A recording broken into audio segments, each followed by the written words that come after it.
Sarah Martinez never expected her weekend hobby to change her life forever. Every Saturday morning, she would drive her old pickup truck to the abandoned military training grounds outside Phoenix, Arizona. The desert landscape was littered with spent brass casings from decades of target practice, and Sarah had developed a keen eye for spotting the glinting metal among the rocks and sand. Her garage at home was filled with carefully sorted containers of brass casings. Different calibers, different ages, all meticulously organized. Some people collected stamps or coins, but Sarah found something deeply satisfying about rescuing these discarded pieces of metal and giving them new purpose. She sold the brass to reloading companies, but that wasn't really why she did it. There was something almost meditative about the search, the careful examination of each find, the quiet solitude of the desert. On this particular Saturday in March, the desert air was crisp and clear. Sarah had been working the same area for months, but she always found something new. The military had used these grounds for training exercises going back to World War II, and every rainstorm seemed to uncover fresh artifacts buried in the sand. She was bent over near a cluster of creosote bushes when she heard the distinctive crack of a rifle shot echoing across the valley. Sarah froze, her heart suddenly racing. The training grounds had been officially closed for 15 years. No one was supposed to be out here shooting. Another shot rang out, this one closer. Sarah slowly stood up, scanning the ridgeline about 1,000 meters away. Through the heat shimmer rising from the desert floor, she could make out a figure lying prone behind what looked like a shooting rest. Even from this distance, she could tell this wasn't some weekend plinker. The position was too professional, too precise. Sarah had grown up around guns. Her father had been a Marine sniper in Vietnam, and he had taught her to shoot before she could properly ride a bicycle. She recognized the stance, the deliberate movements, the careful attention to wind and weather conditions. This was a trained marksman, and he was using her brass collecting grounds as a private shooting range. For several minutes, she watched as the distant figure continued firing. The shots were methodical, spaced about 30 seconds apart. Each report echoed cleanly across the desert, suggesting a high-powered rifle with a significant muzzle velocity. Sarah found herself unconsciously counting the shots and timing the intervals between them. When the firing stopped, she saw the figure stand and begin breaking down what appeared to be a sophisticated rifle system. Even at this distance, she could see the precision in his movements, the practiced efficiency of someone who had performed these actions thousands of times before. Sarah made a decision that would change everything. Instead of quietly leaving and finding another area to search, she began walking toward the distant ridgeline. Her father had always taught her that the worst thing you could do in an uncertain situation was to run away without understanding what you were dealing with. Besides, this was technically her collecting area, and she had every right to be here. The walk across the desert floor took nearly 20 minutes. The figure on the ridge had plenty of time to see her coming, and she noticed that he made no attempt to pack up his equipment faster or disappear. Instead, he seemed to be waiting for her, sitting calmly beside what she could now see was an impressive long-range rifle setup. As she got closer, Sarah could make out more details. The man appeared to be in his 50s, with graying hair and the kind of weathered face that spoke of years spent outdoors in harsh conditions. His equipment was top-tier professional gear, not the kind of thing you could buy at a local sporting goods store. When she was about 50 meters away, he called out to her in an accent that was unmistakably British. "I was wondering when you'd work up the courage to come investigate. I've been watching you collect brass out here for the past 3 months." Sarah stopped walking, suddenly aware that she was alone in the desert with a complete stranger who was armed with a precision rifle. But something in his tone suggested amusement rather than threat. "This is public land," she called back. "But it's also supposed to be closed to shooting." The man laughed, a sound that carried clearly across the desert air. "Technically, you're not supposed to be out here collecting brass either. But I suspect we're both the type of people who don't let bureaucratic nonsense interfere with our hobbies." When Sarah finally reached the ridge, she got her first close look at both the man and his equipment. The rifle was unlike anything she had ever seen outside of military documentaries. It was a custom-built long-range precision instrument, mounted on a sophisticated bipod system with a scope that probably cost more than her truck. "James Pemberton," the man said, extending his hand. "Formerly of Her Majesty's Royal Marines, currently enjoying retirement in your beautiful Arizona desert." Sarah shook his hand, noting the firm grip and the calluses that spoke of years handling weapons. "Sarah Martinez, I collect brass, obviously. What exactly are you doing out here? James gestured toward a series of targets set up at various distances down the valley. Sarah hadn't noticed them during her approach, but now she could see metal plates positioned at what looked like incredible distances. Keeping my skills sharp, James said simply. Old habits, you might say. I spent 30 years behind a rifle, and retirement doesn't mean I'm ready to let those abilities fade away. Sarah looked through a spotting scope James offered her, focusing on the most distant target. It was barely visible even through the powerful optics, just a small steel plate that seemed impossibly far away. How far is that one? She asked. James smiled, and there was something in his expression that suggested he had been hoping she would ask that exact question. 4,000 meters, he said quietly, nearly 2.5 miles. It's a shot that pushes the absolute limits of what's possible with current technology and perfect conditions. Sarah lowered the spotting scope and looked at James with new respect. She had heard her father talk about extreme long-range shooting, but 4,000 meters was beyond anything she had imagined possible. Have you hit it? She asked. Not yet, James admitted, but I'm getting close. Very close. Over the following weeks, Sarah found herself returning to the ridge where she had met James Pemberton. Their initial encounter had sparked something unexpected, a curiosity about precision shooting that went far beyond her simple brass collecting hobby.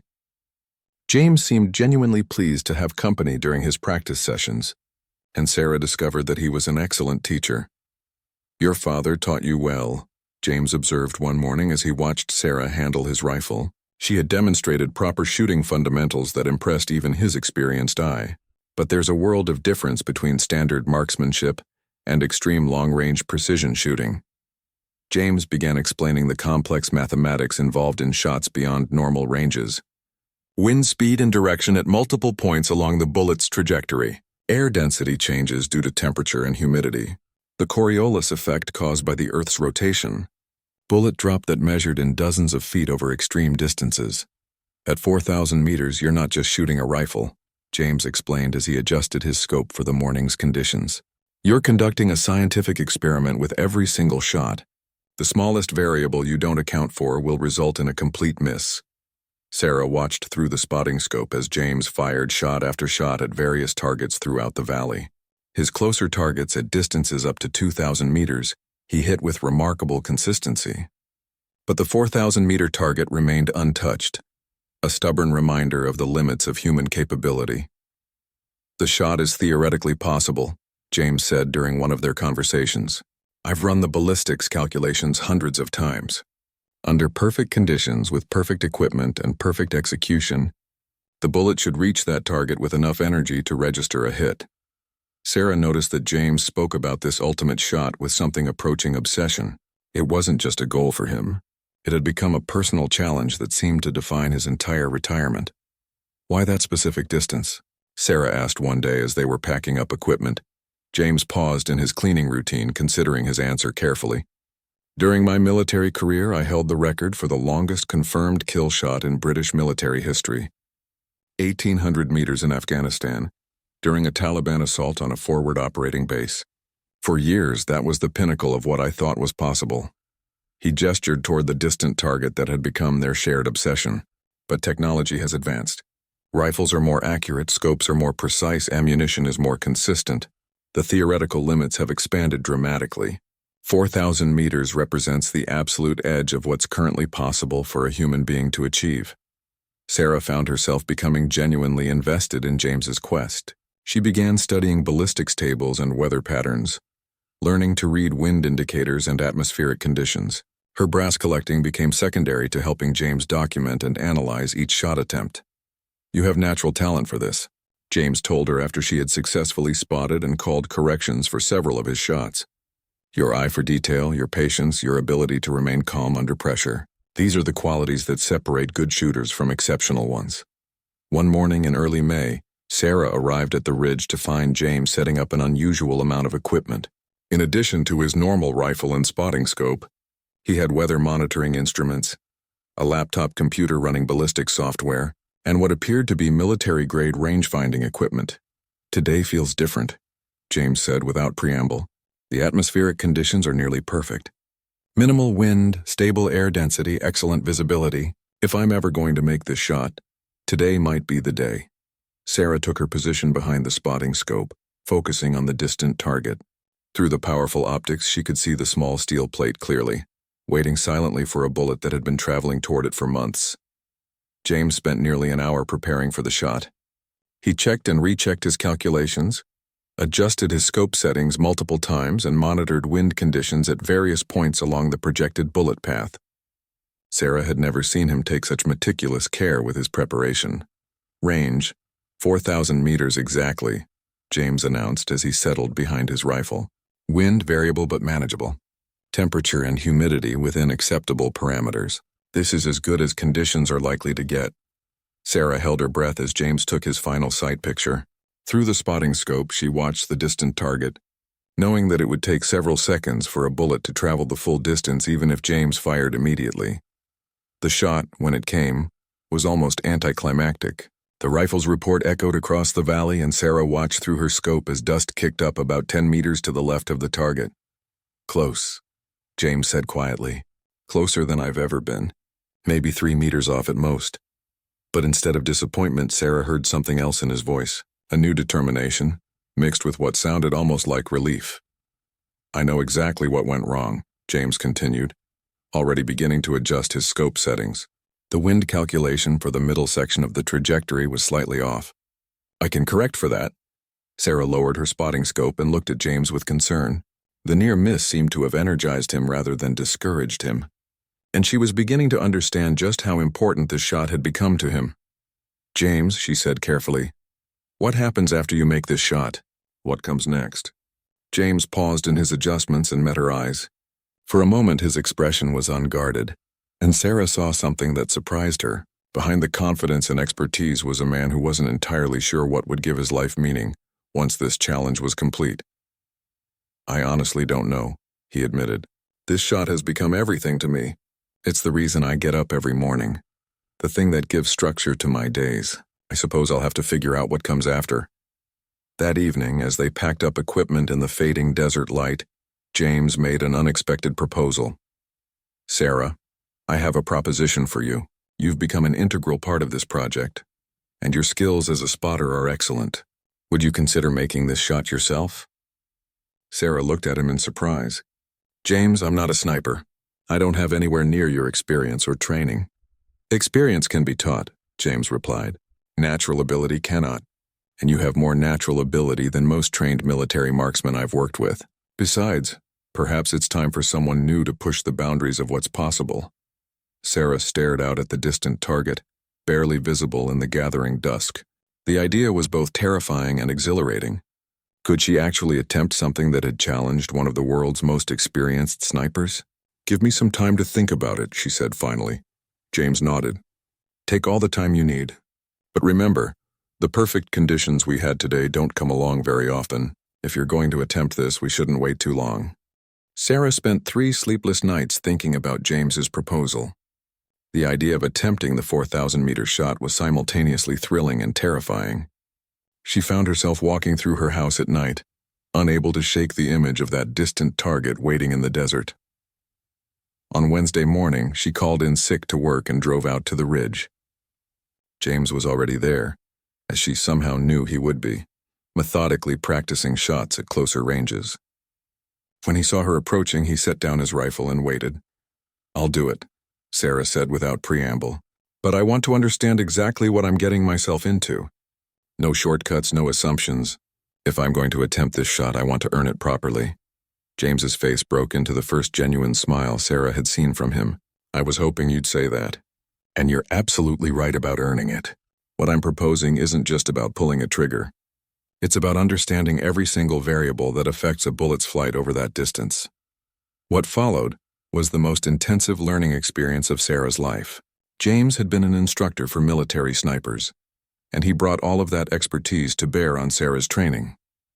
They started with the basics, even though Sarah already had solid fundamental shooting skills.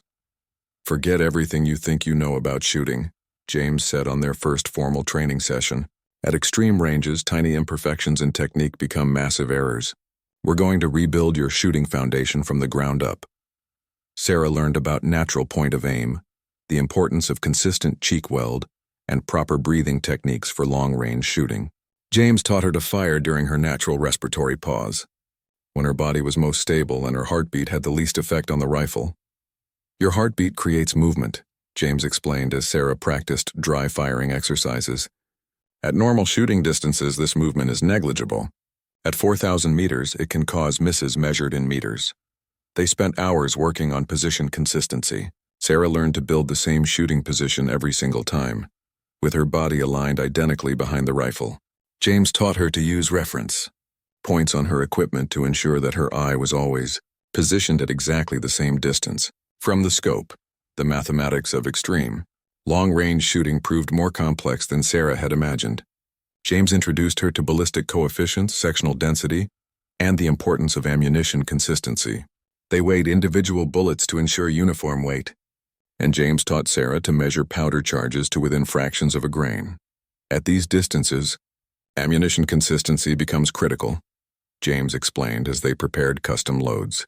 A variation of just a few feet per second in muzzle velocity can result in a miss of several meters at the target. Sarah learned about atmospheric conditions and their effects on bullet flight. Temperature changes affected air density, which in turn affected how much the bullet would drop over its trajectory. Humidity played a role in air resistance. Barometric pressure created variations in bullet performance that had to be calculated and compensated for. Wind reading became Sarah's greatest challenge. James taught her to identify wind indicators at various distances along the bullet's path. Grass movement, dust patterns, mirage effects, and even the behavior of birds all provided clues about wind conditions. The bullet will be in flight for over 4 seconds, James explained as they studied wind patterns through powerful spotting scopes. The wind conditions when you fire may be completely different from the conditions when the bullet reaches the target. You have to read the entire path and make educated predictions about how conditions might change. After 2 weeks of intensive training, James allowed Sarah to begin shooting at progressively longer ranges. They started at 500 meters, then gradually extended to 1,000, 1,500, and finally, 2,000 meters. Each distance brought new challenges and required adjustments to Sarah's technique. "You're progressing faster than I expected," James admitted after Sarah had successfully hit targets at 2,000 meters.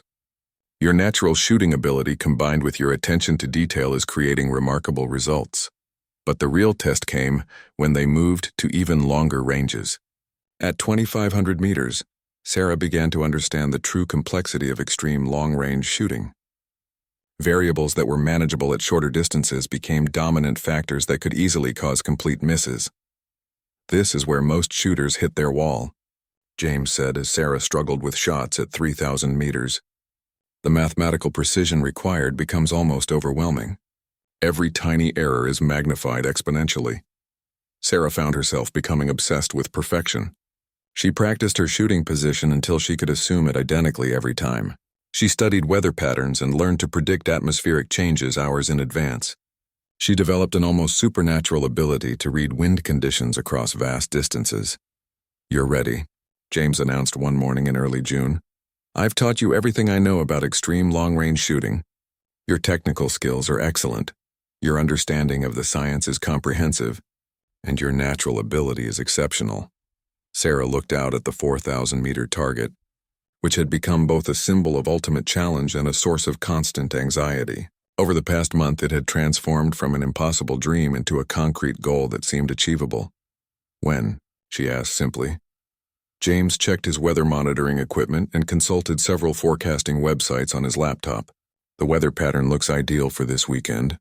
Saturday morning should provide the stable conditions we need." Sarah felt a mixture of excitement and terror. After weeks of preparation, the moment of truth was finally approaching. She had learned more about precision shooting in the past month than she had thought possible, but the ultimate test still lay ahead. "There's one more thing," James said as they packed up their equipment. "I want you to understand that success or failure doesn't define you as a shooter or as a person. This shot represents the absolute edge of human capability. Even if you miss, the attempt itself is an achievement that few people in the world could even contemplate." Sarah nodded, but she could feel the weight of expectation settling on her shoulders. The shot had taken on a significance that went far beyond simple marksmanship. It had become a test of everything she had learned, everything James had taught her, and her own ability to perform under the ultimate pressure. That night, Sarah lay awake staring at the ceiling, visualizing the shot sequence over and over in her mind. Tomorrow would determine whether weeks of intensive training had prepared her for one of the most challenging shots in the history of precision shooting. The 4,000-meter target was waiting. Saturday morning arrived with the kind of desert stillness that James had described as perfect for extreme long-range shooting. Sarah woke before dawn, her stomach tight with anticipation and nervous energy. She had dreamed about the shot multiple times during the night, each dream ending differently but all of them feeling intensely real. James was already at the ridge when Sarah arrived, his equipment laid out with military precision. The morning air was crisp and clear, with visibility that seemed to stretch forever across the desert landscape. Through her spotting scope, Sarah could see the 4,000-meter target with remarkable clarity. "Conditions are exceptional," James announced after checking his weather monitoring instruments. "Wind is minimal and steady, temperature is stable, and atmospheric pressure is optimal. We couldn't ask for better circumstances." Sarah tried to eat the breakfast she had brought, but her appetite had completely disappeared. The magnitude of what she was about to attempt was settling on her like a physical weight. This wasn't just about hitting a distant target anymore. It had become a defining moment that would either validate weeks of intensive training or demonstrate the limits of her abilities. "Let's start with some warm-up shots," James suggested, recognizing Sarah's nervousness. "Get yourself settled and comfortable before we attempt the main event." Sarah began with shots at 1,000 meters, distances that had once seemed impossibly far but now felt almost routine. Her groupings were tight and consistent, each shot landing within inches of her point of aim. Gradually, James had her extend the range to 1,500, then 2,000 meters.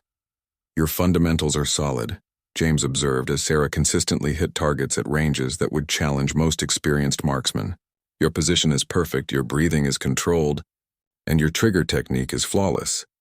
But when Sarah moved to 2,500 meters, she could feel the familiar increase in difficulty that came with extreme ranges. Wind became a more significant factor, bullet drop increased dramatically, and the margin for error shrank to almost nothing.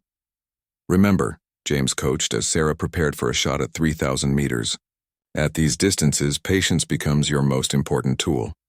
Don't rush the shot. Wait for the perfect moment when all conditions align." Sarah's shot at 3,000 meters was a clean hit, striking the target just inches from center.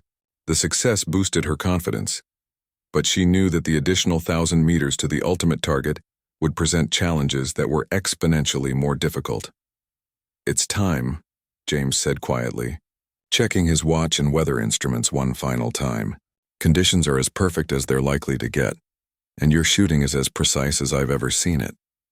Sarah moved behind the rifle that had become familiar over weeks of training.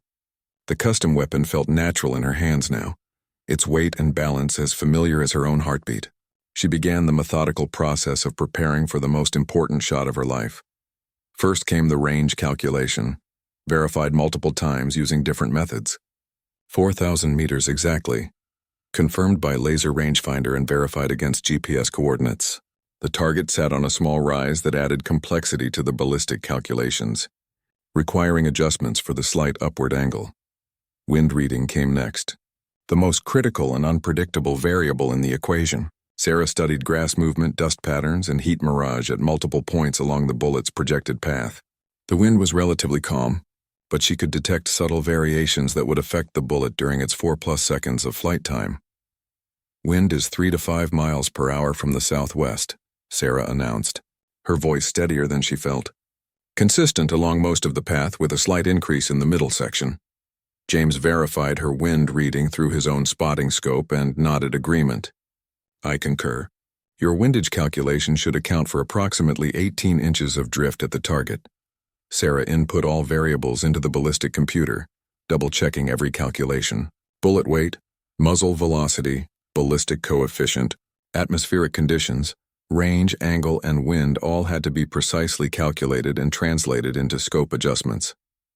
The scope adjustments alone took several minutes to complete. Sarah had to dial in massive amounts of elevation to compensate for bullet drop over the extreme distance. At 4,000 meters, the bullet would fall over 100 feet during its flight, requiring scope adjustments that pushed the equipment to its mechanical limits. "Final check," James announced, assuming his position behind a high-powered spotting scope. "Range confirmed at 4,000 meters. Wind steady at 3 to 5 miles per hour. Temperature 68 degrees, humidity 32%. Barometric pressure 30.1 inches. Sarah settled behind the rifle, assuming the shooting position she had practiced hundreds of times. Every aspect of her setup was identical to her training sessions. Cheek weld consistent, eye relief perfect, natural point of aim aligned with the target. Through her scope, the distant target appeared as a small but clearly defined shape. Sarah had memorized every detail of that steel plate over weeks of observation. She knew exactly where she wanted the bullet to impact, exactly how the target would appear in her scope reticle at the moment of firing. "Take your time," James advised. "There's no rush. Wait for the perfect moment when everything feels exactly right." Sarah controlled her breathing, allowing her heart rate to settle into a calm, steady rhythm. She had learned to fire during her natural respiratory pause, when her body was most stable and her pulse had the least effect on the rifle. The crosshairs settled on the target, wavering slightly with her natural body movement, but staying generally centered on her intended point of impact. Sarah took up the slack in the trigger, applying steady rearward pressure while maintaining perfect sight alignment. The moment felt suspended in time. Sarah was aware of the slight breeze on her face, the warmth of the sun on her back, the solid feel of the rifle against her shoulder. Everything she had learned over weeks of training seemed to crystallize into this single moment of perfect focus. The shot surprised her when it broke, exactly as James had taught her. The rifle recoiled smoothly, and Sarah maintained her sight picture as she had been trained, watching through her scope as the target remained unchanged in the immediate aftermath. "Shot away," James announced, tracking the bullet's path through his spotting scope. Flight time approximately 4.2 seconds. Sarah held her breath, knowing that the bullet was still traveling toward its destination. At extreme ranges like this, there was always a surreal delay between firing and impact. Time that stretched endlessly as physics and mathematics played out across the desert. "Impact," James called out suddenly, his voice filled with excitement and disbelief. Through her scope, Sarah saw a small puff of dust at the base of the target, indicating that her bullet had struck the steel plate. After weeks of preparation and months of watching James attempt this same shot, she had achieved what had seemed almost impossible. "Hit," James confirmed, his professional composure cracking to reveal genuine amazement. "Clean hit, center mass. 4,000 meters exactly." Sarah remained behind the rifle for several more seconds, hardly believing what had just happened. The shot she had dreamed about, worried about, and trained for had actually succeeded. The distant target that had seemed like an impossible goal was now marked with the impact of her bullet. The silence that followed James's confirmation seemed to stretch across the entire desert. Sarah remained motionless behind the rifle, hardly daring to believe what had just happened. After weeks of intensive training and months of watching James attempt the same shot, she had achieved something that pushed the absolute boundaries of human marksmanship. "You need to see this," James said quietly, his voice filled with an emotion Sarah had never heard from him before. Sarah finally lifted her head from the scope and accepted the high-powered spotting scope James offered her. Through the powerful optics, she could clearly see the 4,000-meter target with a distinct impact mark dead center on the steel plate. The bullet had struck exactly where she had aimed, a testament to weeks of meticulous preparation and training. "I can't believe it actually worked," Sarah said, her voice barely above a whisper. James was studying his data collection equipment, recording wind conditions, atmospheric readings, and precise timing measurements. Even in his excitement, his military training insisted on documentation and analysis. "The shot was technically perfect," James announced after reviewing his instruments. Bullet time of flight was 4.3 seconds. Impact velocity was still sufficient for a clean hit, and the accuracy was exceptional. This represents one of the longest confirmed precision shots ever made by a civilian. As the reality of her achievement began to sink in, Sarah felt an unexpected mix of emotions. The elation of success was certainly there, but it was accompanied by something else she hadn't anticipated, a sense of completion that felt almost melancholy. "What happens now?" Sarah asked, echoing the question she had posed to James weeks earlier. James was quiet for a long moment, carefully packing his spotting equipment with the methodical precision that characterized everything he did. When he finally spoke, his voice carried a thoughtful tone that suggested he had been considering the same question. "I've been thinking about that ever since you made the shot," James admitted. "For months, this challenge has been the central focus of my life. I moved to Arizona specifically to find conditions that would allow me to attempt it. I've spent countless hours preparing, calculating, and practicing."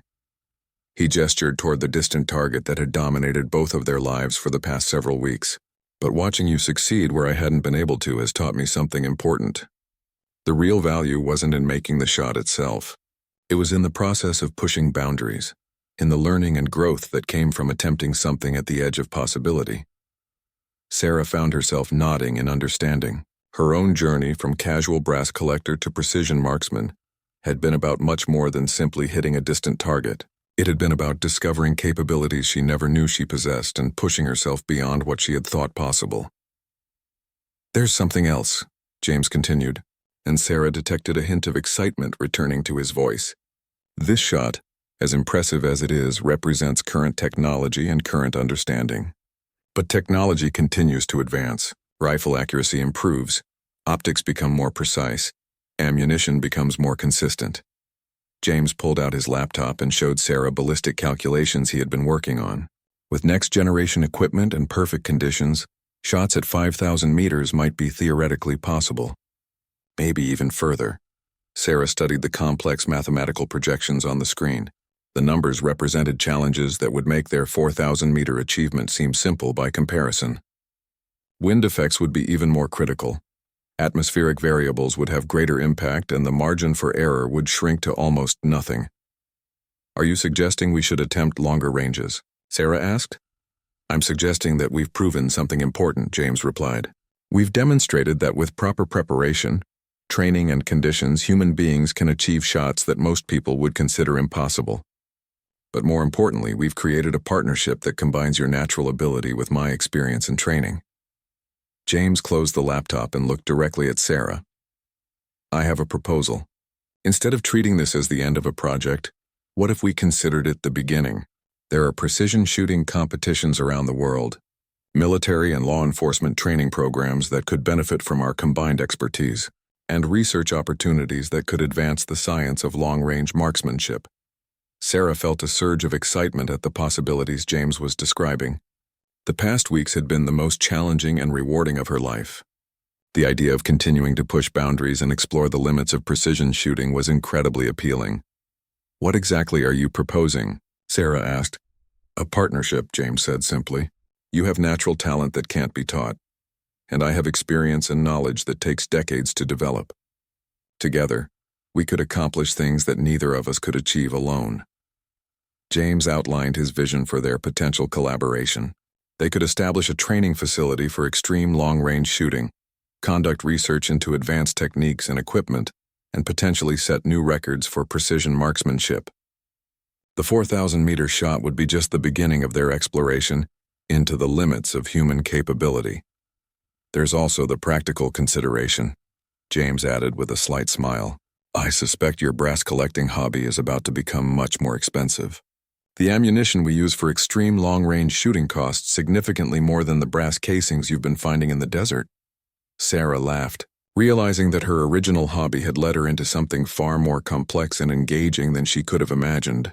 The simple pleasure of finding discarded brass casings had evolved into a passion for precision shooting that now dominated her thoughts and ambitions. "I need some time to think about this," Sarah said, though she could already feel herself leaning toward accepting James's proposal. "Of course," James replied. "This is a decision that would change both of our lives significantly. Take all the time you need." As they packed up their equipment in the late morning heat, Sarah found herself looking back at the 4,000-meter target one final time. The steel plate that had seemed impossible to hit just hours earlier now bore the mark of her bullet, physical proof that she had achieved something extraordinary. But more than the accomplishment itself, Sarah realized that the shot had revealed capabilities and interests she never knew she possessed. Her life had taken an unexpected turn that morning when she had first approached James on the ridge, and now it was about to take another turn that would be even more dramatic. The brass collector had become a precision marksman, and the precision marksman was about to become something even more ambitious. As Sarah drove home through the desert heat, she was already beginning to envision the possibilities that lay ahead. The 4,000-meter shot had been the end of one chapter, but it was clearly the beginning of something much larger and more significant. The challenge had been met, but greater challenges were waiting to be discovered.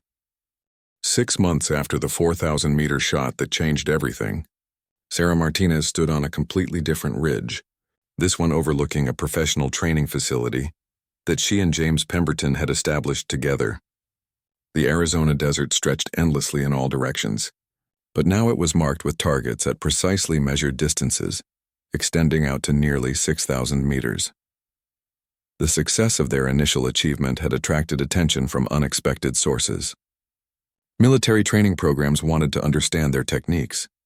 Competitive shooters sought their instruction. Equipment manufacturers requested their input on developing next-generation precision shooting systems.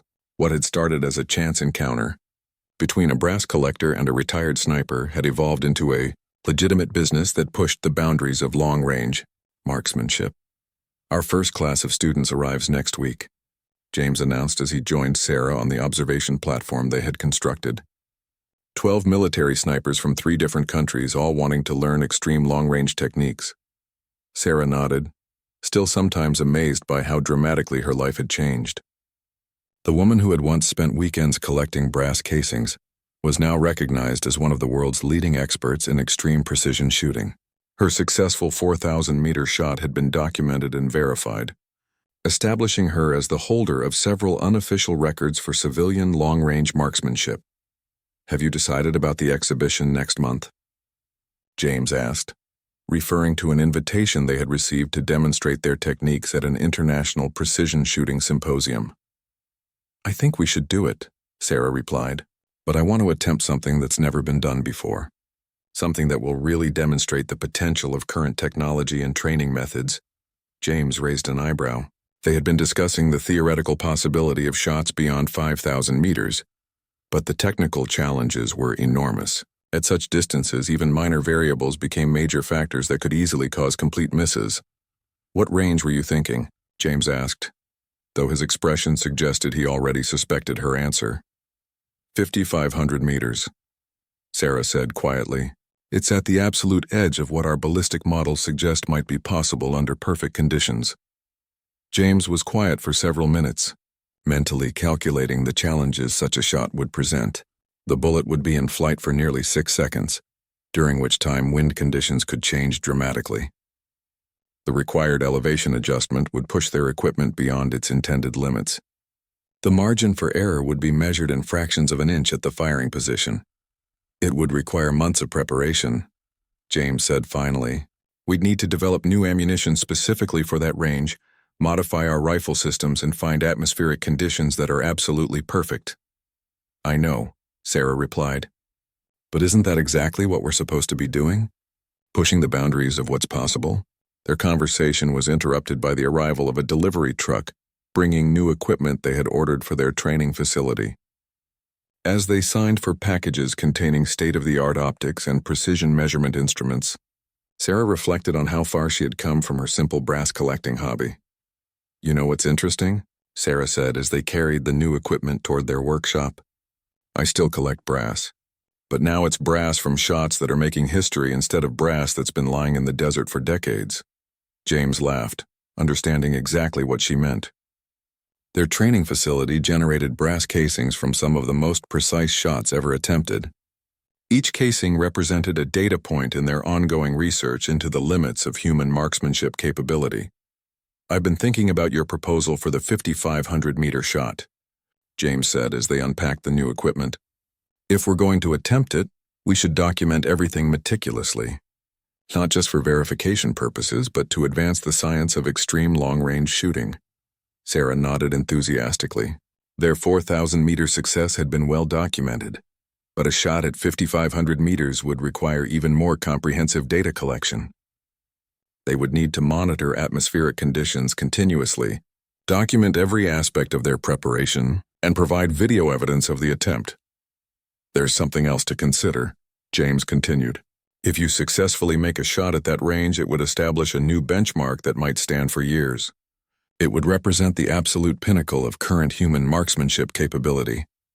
The weight of that possibility was both exciting and daunting. Sarah had never sought fame or recognition, but she was beginning to understand that their work was contributing to something larger than personal achievement.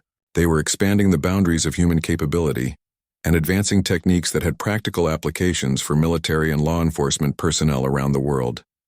"When should we attempt it?" Sarah asked. James consulted the weather monitoring systems they had installed at the facility. Winter months provide the most stable atmospheric conditions in this region. If we spend the next few months in intensive preparation, we could make the attempt sometime in January or February. As they continued setting up their new equipment, Sarah found herself thinking about the journey that had brought her to this point. A simple hobby had led to an encounter with a retired sniper, which had evolved into intensive training, which had resulted in a record-setting shot, which had now become a business and a mission to advance the science of precision shooting. "Do you ever miss just collecting brass for its own sake?" James asked, as if reading her thoughts. Sarah considered the question carefully. "Sometimes," she admitted. "There was something peaceful about those weekend mornings in the desert, just searching for glinting metal among the rocks. But what we're doing now has meaning that goes beyond personal satisfaction." James nodded in understanding. "I spent 30 years in military service, and I thought retirement would mean stepping away from the precision shooting world entirely. But this partnership has given me a new sense of purpose." As the sun began to set over their training facility, Sarah looked out at the targets positioned at extreme distances across the desert landscape. Each target represented a challenge, a puzzle to be solved through application of science, skill, and determination. The 5,500-meter target wasn't even installed yet, but Sarah could envision exactly where it would be positioned and what it would look like through her scope. The shot would require everything she had learned and more, pushing her abilities to their absolute limits. "I want to make the attempt," Sarah said decisively. "Not for the record or the recognition, but because it represents the next logical step in understanding what human beings are capable of achieving." James smiled, the expression of a teacher who had watched his student surpass his own capabilities and was proud, rather than threatened by that development. "Then let's begin preparation immediately," James said. "We have work to do." As they walked back toward their workshop in the gathering desert twilight, Sarah realized that her transformation from brass collector to precision marksman to pioneer in extreme long-range shooting was still continuing. The 4,000-meter shot that had seemed like an ending had actually been a beginning, and the 5,500-meter challenge represented another step in a journey that seemed to have no ultimate destination. The brass collector had found something more valuable than discarded casings in the desert. She had found her calling, her purpose, and a partnership that was pushing the boundaries of human capability one shot at a time. The targets were waiting, and Sarah Martinez was ready to meet whatever challenges lay ahead.